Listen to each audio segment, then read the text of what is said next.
Good morning class 12।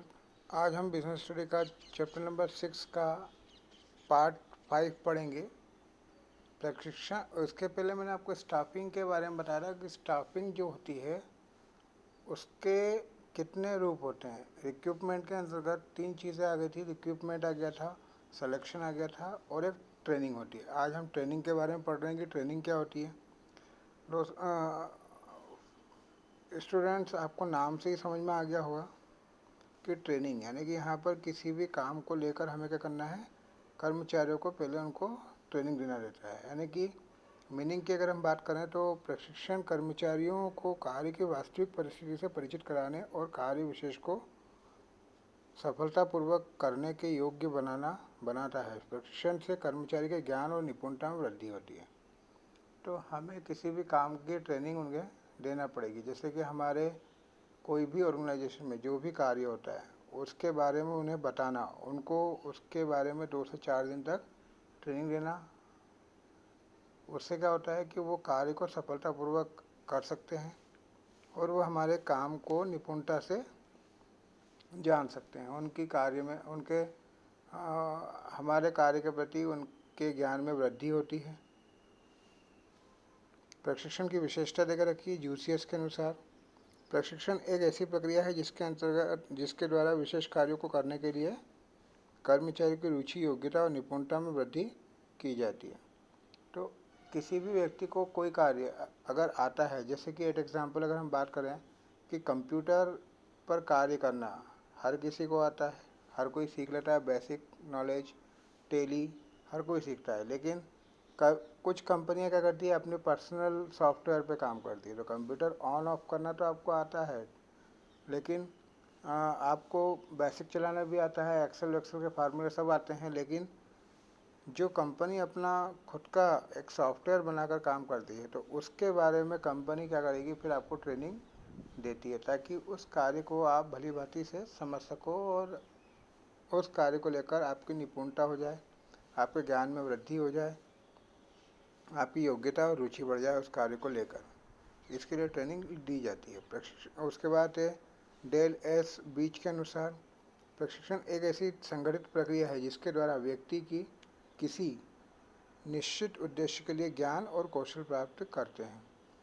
तो किसी भी निश्चित उद्देश्य के लिए, अब अगर जैसे मान लो सपोज़ आपको 12th के बाद अगर जैसे किसी बंदे ने कंप्यूटर नहीं सीखा है, इंग्लिश नहीं सीखी है, स्पोकन इंग्लिश और कम्युनिकेशन स्किल्स, ये आपके कुछ विशेष चीज़ें हैं जो आपको आपके किसी विशेष उद्देश्य के लिए आपको सीखना चाहिए। तो 12th के बाद जैसे अगर हम इसको सीखते हैं तो इसके लिए हमें क्या होगी, ट्रेनिंग दी जाएगी और आपके ज्ञान और कौशल में इसकी वृद्धि होगी। जैसे हम 12th के बाद हमें एडमिशन्स कॉलेजों में एडमिशन लेना है, उसके बाद हमें जॉब करना है। तो अच्छी जॉब हमें तभी मिल पाएगी जब हमारे पास कम्युनिकेशन स्किल बढ़िया होगा, ठीक है, और इंग्लिश स्किल अच्छी होगी। उसके बाद हमारा कंप्यूटर का नॉलेज भी बेटर होगा। तो उसके लिए हमें किसी कोचिंग सेंटर पर जाकर ट्रेनिंग लेना पड़ेगा। तो ये एक प्रशिक्षण के कुछ एग्जाम्पल हैं। अब इसकी विशेषता की हम बात करें तो प्रशिक्षण पर किया गया व्यय विनियोग है, अपव्यय नहीं होता है।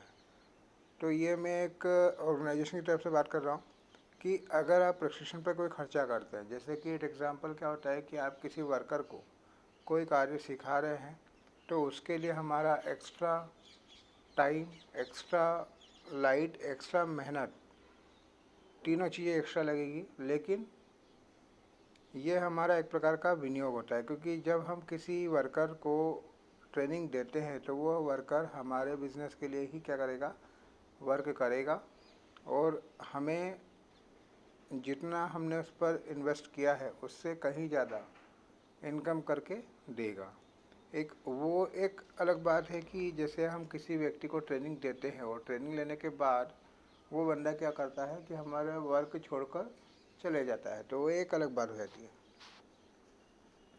प्रशिक्षण कार्य विशेष का ज्ञान से संबंधित होता है, सामान्य ज्ञान से नहीं होता है। तो प्रशिक्षण क्या होता है, किसी विशेष कार्य को के ज्ञान से संबंधित है, यानी कि आपको कोई स्पेसिफिक वर्क अगर दिया गया तो उसका स्पेसिफिक नॉलेज आपके पास होना चाहिए। कोई आपको जनरल नॉलेज कितना है वो एक अलग बात है। जैसा कि मैंने अभी आपको एग्जांपल दिया था कि कंप्यूटर चलाना नॉर्मली सभी को आता है, तो वो क्या हो गया, आपका एक जनरल नॉलेज हो गया। लेकिन उस विशेष प्रकार के सॉफ्टवेयर को चलाना, तो ये एक आपका क्या हो गया, एक विशेष ज्ञान हो जाता है।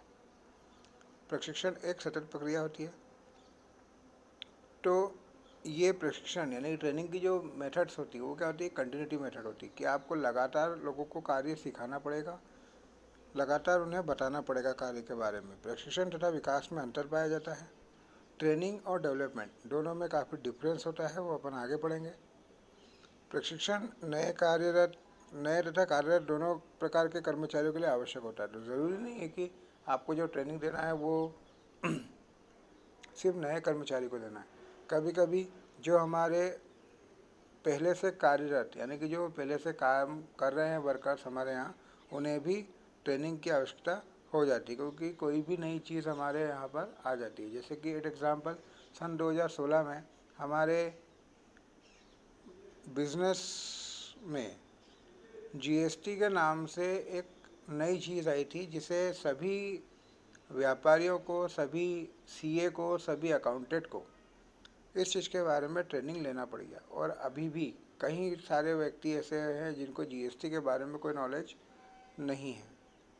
प्रशिक्षण प्रबंधन के प्रत्येक स्तर पर आवश्यक है। तो ट्रेनिंग की आवश्यकता हमें हमारे मैनेजमेंट के सभी स्तर पर यानी कि लेवल ऑफ मैनेजमेंट पर अलग अलग डिफरेंट टाइप से इसकी आवश्यकता पड़ती है। प्रशिक्षण की आवश्यकता या महत्व या उद्देश्य। सबसे पहले कर्मचारी की कार्यकुशलता में वृद्धि हेतु। तो कर्मचारियों को किसी कार्य के विशेष के बारे में व्यक्तिगत रूप से विधिवत सिखाना क्या कहलाएगा, ट्रेनिंग कहलाएगा, और उसके ज्ञान, कौशल और योग्यता में वृद्धि होगी।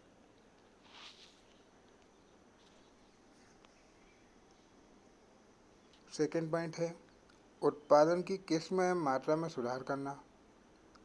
प्रशिक्षण द्वारा माल की किस्म और मात्रा में सुधार किया जाता है। इससे उत्पादन लागत में कमी आती है। तो अगर हमने किसी भी चीज़ के बारे में पहले से ट्रेनिंग अगर व्यक्ति को दी है, कोई भी माल बनाना या कोई भी किसी प्रकार की मशीन को ऑपरेट करने के बारे में अगर हमने उसको पहले से ट्रेनिंग दे रखा है, तो वहाँ पर क्या होता है कि उस वस्तु की क्वालिटी बेटर आएगी। जो भी माल वहाँ पर हमारा मैन्युफैक्चरिंग हो रहा है उसकी क्वालिटी बेटर आ जाएगी, और हमारी लागत में भी क्या होगा, सुधार होगा, और मात्रा काफ़ी ज़्यादा क्वांटिटी में हो जाएगा। जैसे एट एग्जांपल, अगर किसी व्यक्ति को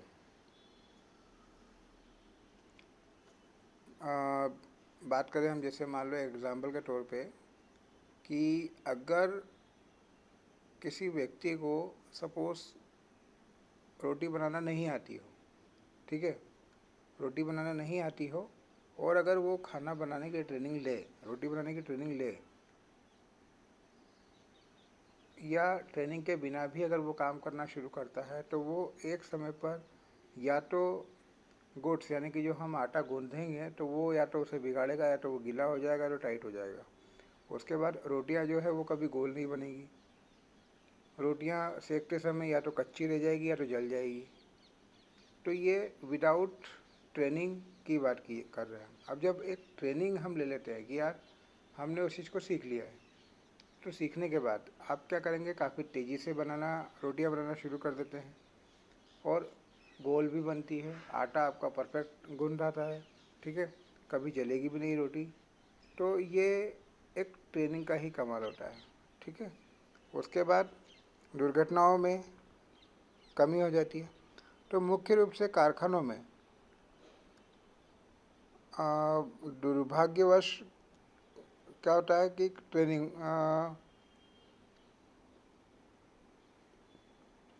कारण प्रशिक्षण का अभाव पाया जाता है, क्योंकि मशीनों पर कार्य करने वाले ऑपरेटरों को मशीन को इस्तेमाल करने की जानकारी नहीं होती है। प्रशिक्षण के द्वारा उन्हें सही उपयोग करने की जानकारी दे दी जाती है, जिससे दुर्घटनाएं कम हो जाती हैं। तो जैसे मशीनें होती हैं, मशीनें जब ऑपरेट करने की जानकारी आपको नहीं होगी, तो ऑब्वियसली उसमें कोई ना कोई दुर्घटना हो जाती है। दुर्घटना में हो सकता है कि किसी वर्कर की जान जा सकती है, किसी कोई उसके साथ अनहोनी हो सकती है। तो प्रशिक्षण के द्वारा दुर्घटनाओं में भी क्या होती है, कमी होती है। फिर निरीक्षण में कमी हो जाती है। तो जब हम किसी कार्य के बारे में व्यक्ति को ट्रेनिंग दे देते हैं और उसे बिल्कुल कार्य कुशल बना देते हैं, यानी कि उसको बिल्कुल परफेक्ट बना देते हैं हम, तो हमें बार बार उसे सुपरवाइज करने की आवश्यकता नहीं होती है, क्योंकि हमें उसे वस्तु की सही जानकारी और सही इस्तेमाल की तकनीक उसे हमने एक बार बता दी है और वो सीख गया।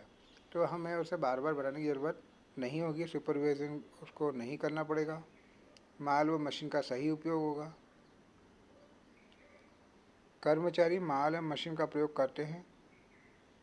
प्रत्येक कर्मचारी, यदि कर्मचारी प्रशिक्षित है तो वो माल और विभिन्न प्रकार की मशीन का सही उपयोग करना सीख जाएगा। और अगर वो प्रशिक्षित नहीं है तो माल और मशीन दोनों का ही सही इस्तेमाल वो नहीं कर पाएगा। जैसे एट एग्ज़ाम्पल, जब एक कोई मकान बनता है, ठीक है, तो एक जो प्रशिक्षित यानी कि जो एक एक्सपीरियंस होल्डर मिस्त्री रहेगा, वो क्या करेगा कि जब प्लास्टर करेगा तो प्लास्टर में वो नीचे की तरफ कुछ पन्नियाँ बिछा देगा, जिससे क्या होगा कि जब वो माल नीचे गिरेगा, सीमेंट नीचे गिरेगी, तो उसका वो दोबारा से सही यूज़ कर सके। ऐसे में क्या हुआ कि माल कम लगा और सही तकनीक से काम हुआ, क्योंकि वो पहले से प्रशिक्षित व्यक्ति था।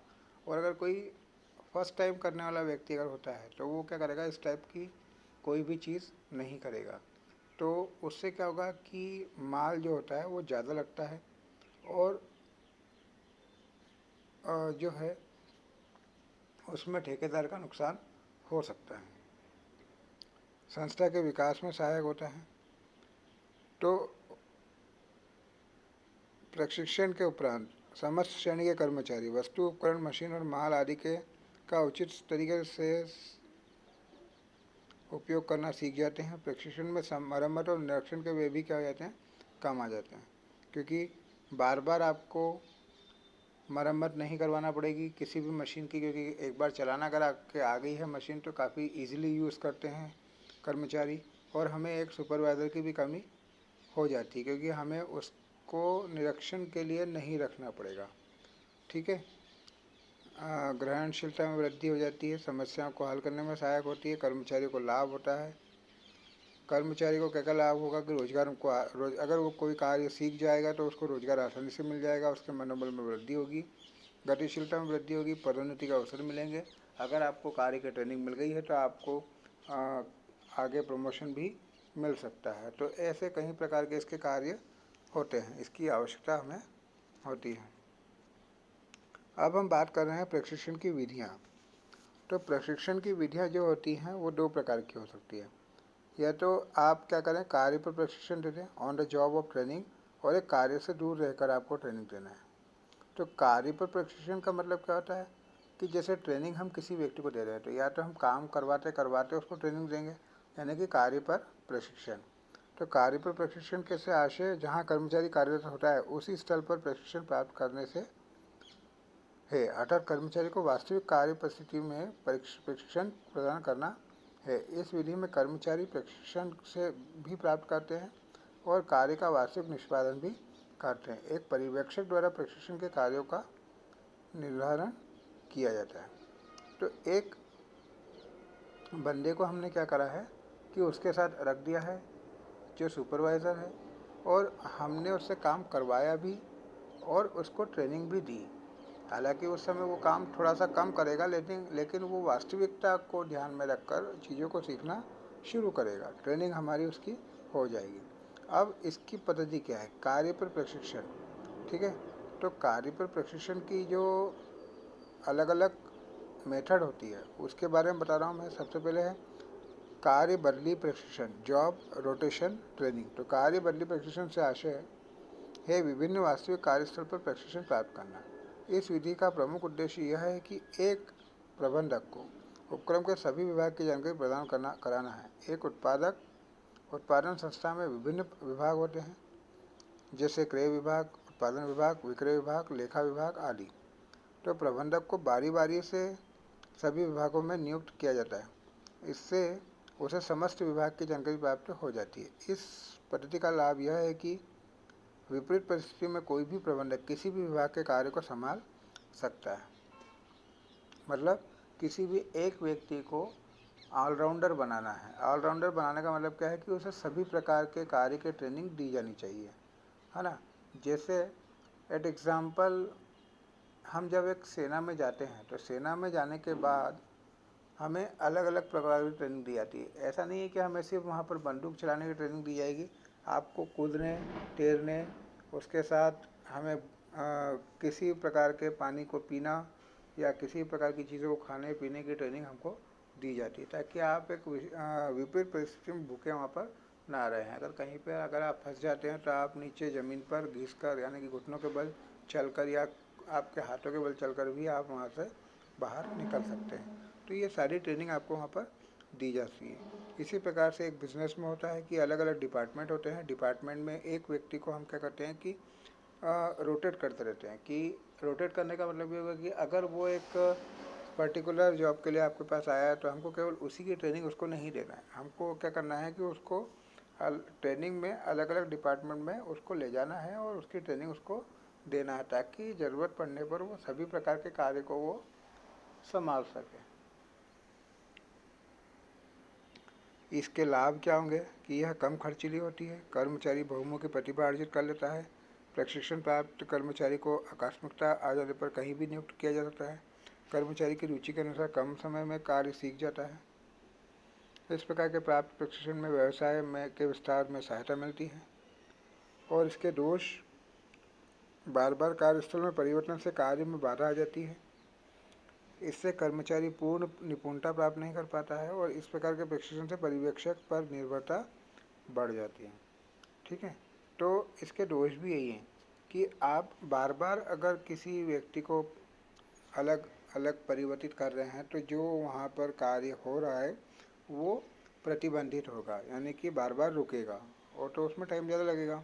इसमें कर्मचारी पूर्ण निपुणता प्राप्त नहीं कर पाएगा। तो अगर आपको अगर अलग अलग कार्य की उसको ट्रेनिंग देंगे तो कई बार ऐसा होता है कि एक व्यक्ति सभी प्रकार के कार्य को बिल्कुल 100% नहीं सीख सकता, मतलब कि उसमें क्वालिटी नहीं आएगी।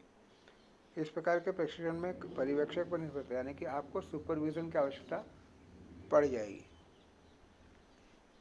फिर प्रशिक्षणार्थी कार्यक्रम, इसे शिक्षार्थी प्रशिक्षण अथवा नौ शिक्षा प्रशिक्षण भी कहा जाता है। यह प्रशिक्षण वहाँ दिया जाता है जहाँ कार्य में पूर्ण निपुणता की आवश्यकता है। इसमें प्रशिक्षण लेने वाले कर्मचारी को एक लंबी अवधि तक किसी विशेषज्ञ के साथ कार्य पे रखा जाता है।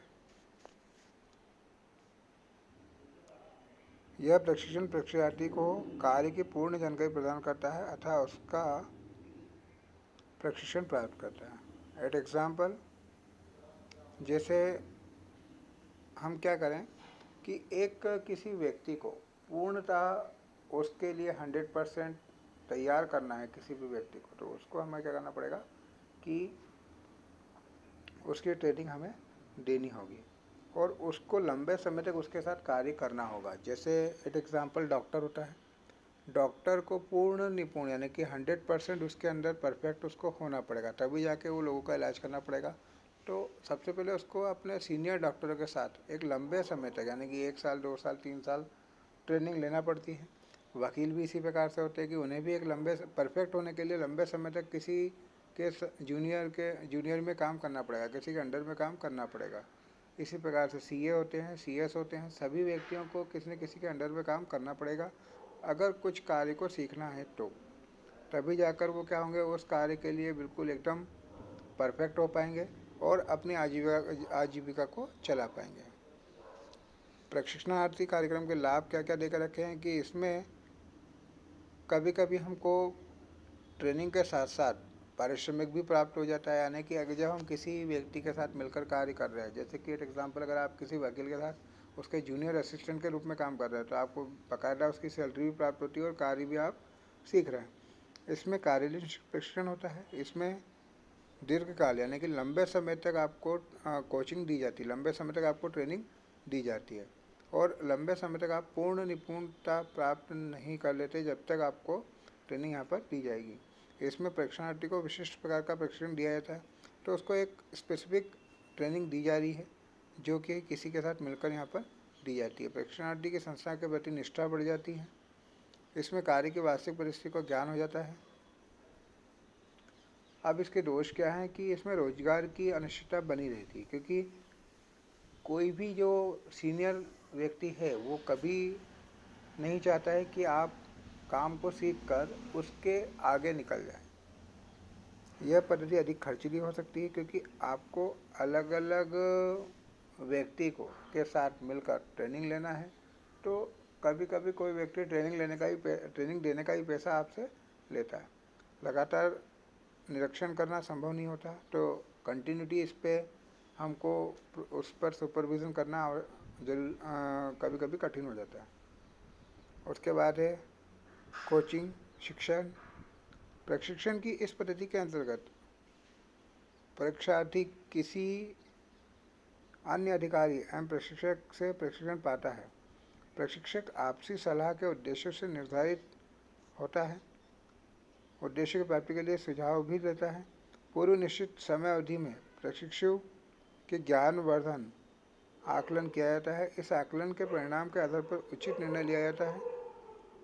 परीक्षार्थी के व्यवहार तथा कार्य निष्पादन में किसी प्रकार के बदलाव की आवश्यकता है तो परीक्षार्थी के प्रशिक्षण की पूरी जिम्मेदारी प्रबंधक द्वारा ली जाती है, लेकिन प्रशिक्षण उच्च अधिकारी के अधीन रहकर पूरा किया जाता है। मूल रूप से परीक्षार्थी को इस प्रकार तैयार किया जाता है कि वह उच्च अधिकारी के कुछ कार्य दायित्व को स्वयं संभाल सके।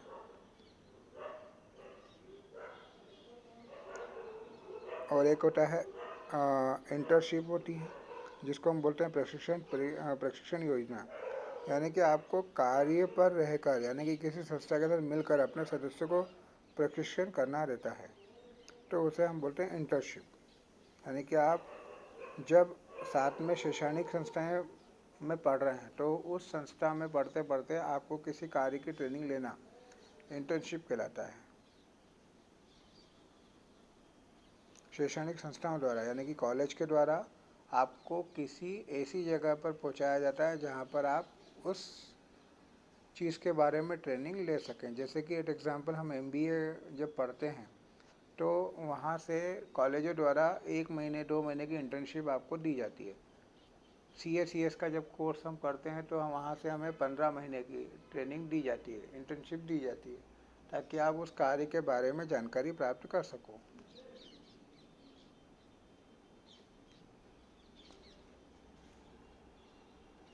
अब कार्य से दूर रहकर प्रशिक्षण की पद्धतियाँ। तो कार्य से दूर रहकर हम क्या करेंगे कि एक तो उसको कॉन्फ्रेंस में लेकर, क्लासरूम में लेकर लेक्चर देंगे, या तो हम उसको लेक्चर वाइज चीज़ें सिखाएंगे कि भैया आप अब सिर्फ उसको काम के बारे में आप बोल कर या लेक्चर देकर सिखा रहे हो। उसके बाद या तो हम उसको कुछ वीडियोस दिखाएंगे या फिल्मों के द्वारा उसको उस कार्य के बारे में ट्रेनिंग देंगे। आप उसको वीडियो दिखाकर बता सकते हैं। केस स्टडी के द्वारा हम उसको बता सकते हैं कि क्या चीज़ें यहाँ पर हैं। एक समस्या को हम एक फाइल में लिखकर उसको बताएंगे कि भैया ये समस्या है, इसे पढ़ें और इसके समस्या का हल आप ढूंढ कर दें। प्रकोष्ठ प्रशिक्षण होता है। इस पद्धति के अनुसार प्रशिक्षण वास्तविक कार्यस्थल पर ले जाकर इसकी व्यवस्था किसी विशेष प्रयोगशाला में की जाती है। मतलब कि आपको इसके लिए क्या करना है कि आपको एक वास्तविक जगह पर ले जाकर उसकी प्रयोगशाला में उसका प्रशिक्षण करवाया जाता है और अनुभवी और प्रशिक्षित प्रयोगशाला में के हाथों उसकी जिम्मेदारी सौंपी जाती है। यानी कि यहाँ पर आपको उस समस्या के बारे में प्रयोगशाला में ट्रेनिंग दी जाती है। अब इसी प्रकार से आपको